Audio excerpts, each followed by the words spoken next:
Today I'm going to show you how you can save on, not for, the cost of a college education.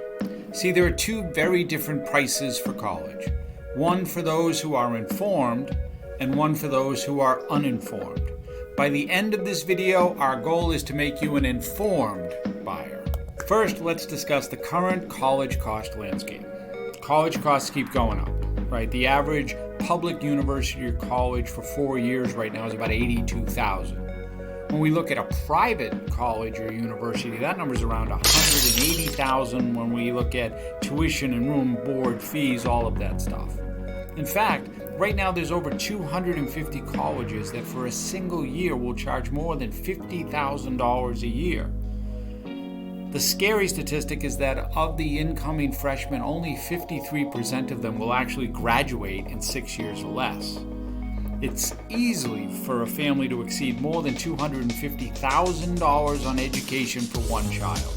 And as college costs go up, the median net worth of a family's income and what their valuation is going down.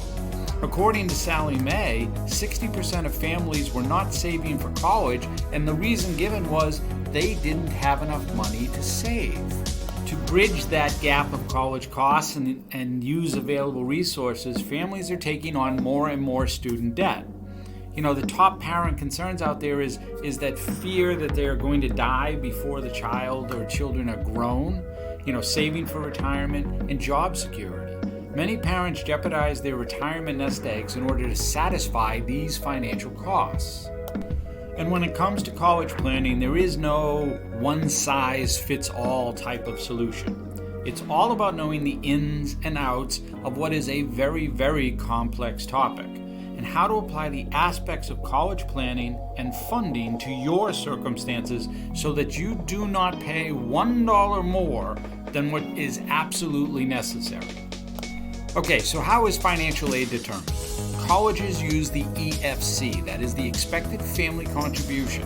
They use this number to determine your eligibility for financial aid.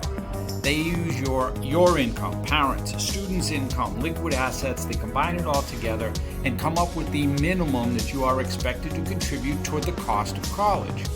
The information you fill out on a FAFSA, that's the free application for federal student aid form, helps determine that.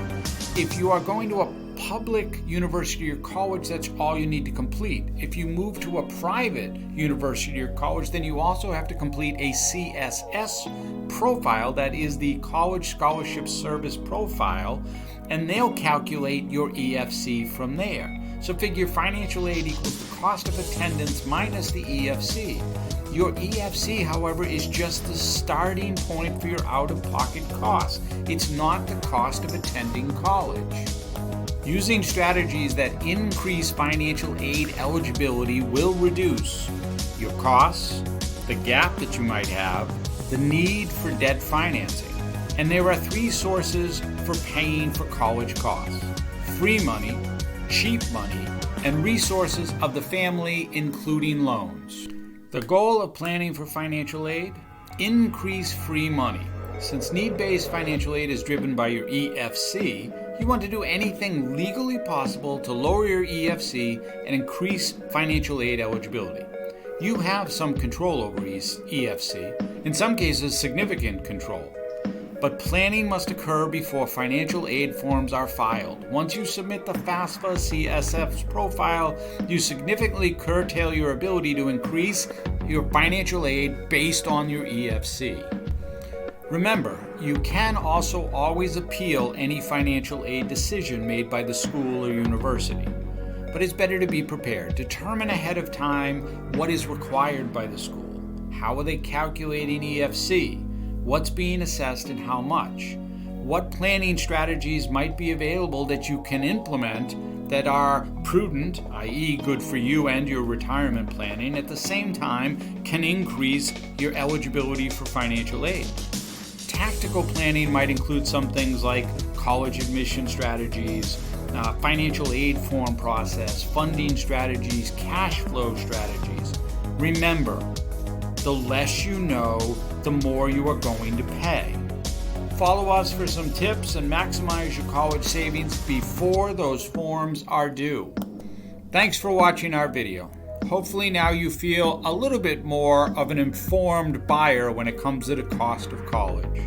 Want a copy of our free guide, How to Save Thousands on the Cost of a College Education? Then just send us a request in an email, info@aresfoundation.org. Got questions? Ask us. We can help with that. Visit www.aresfoundation.org to learn more.